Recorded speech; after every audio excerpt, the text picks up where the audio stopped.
పేరు జాన్కి లక్ష్మి. నేను కృష్ణవేణి హై స్కూల్లో అవుతున్నాను. ఎస్ఎస్ పబ్లిక్ ఎగ్జామినేషన్ కోసం నన్ను ఎస్ఎల్బిసి సెంటర్లో నాకు పడ్డది. రూమ్ నెంబర్ 8లో నియర్ విండో 5th బెంచ్ల దగ్గర నేను పడ్డాను.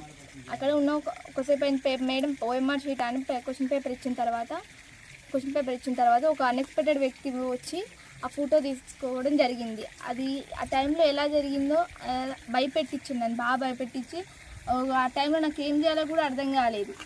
అర్థం కాని ఫోటో తీసుకుని వెళ్ళారు. ఆ తర్వాత నేను తెలుగు ఎగ్జామ్ రాసుకుని రాగానే ఇంటికి వచ్చిన 1-2 అవర్స్ లోపల పోలీసు వాళ్ళు వచ్చారు. నువ్వు మాల్ ప్రాక్టీస్ చేస్తావు, అది చేస్తావు అని చాలా మాట్లాడారు. అది చేయలేదు సార్. నాకు ఆ వ్యక్తి ఎవరో కూడా నాకు తెలియదు, పర్సన్ ఎవరో కూడా తెలియదన్నా కూడా ఎంత వినకుండా నన్ను పోలీస్ స్టేషన్కి, నన్ను మా ఫాదర్ని ఎగర్కల్ పోలీస్ స్టేషన్కి కాల్లో తీసుకెళ్ళడం జరిగింది. అక్కడ చాలా క్వశ్చన్స్ అడిగారు. నువ్వు నీకు తెలుసా, ఆ పర్సన్ తెలుసా అని తెలియదు సార్. ఎంత చెప్పినా వినలేదు వాళ్ళు. మళ్ళీ 9:30 దాకా నేను అక్కడనే ఉన్నాను. పోలీస్ వాళ్ళు 9:30 దాకా నన్ను మా ఫాదర్ని కూర్చోబెట్టారు. తర్వాత ఒక 10 దాకా 10:30కి నేను మా ఇంటికి వచ్చేసాం. మేము వచ్చిన తర్వాత వాళ్ళు ఏం భరోసా ఇచ్చారంటే, మీరు ఏం కాదు, ఎగ్జామ్స్కి ఏ ప్రాబ్లం ఉండదు, మీరు అన్ని ఎగ్జామ్స్ రాసుకోవచ్చు, జస్ట్ విచారణ కోసం మీరు ఇంటికి పోలీస్ స్టేషన్ తీసుకురావాలని చెప్పారు. విచారణ కోసం ఏం కాదు, ఎగ్జామ్స్ అన్నీ రాసుకోవచ్చు అని నాకు మా ఫాదర్కి భరోసా ఇచ్చి పంపించారు.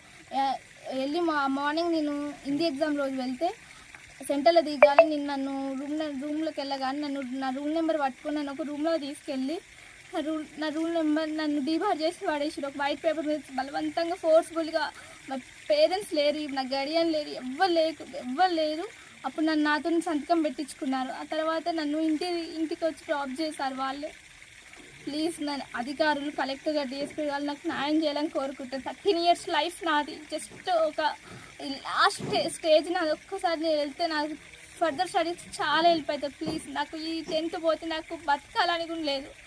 నాకు సూసైడ్ తప్ప వేరే ఆలోచన కూడా లేదు నాకు ఇప్పుడు.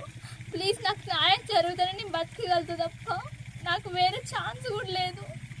ప్లీజ్ నాకు మాత్రం న్యాయం జరగకుంటే మాత్రం నాకు చాలా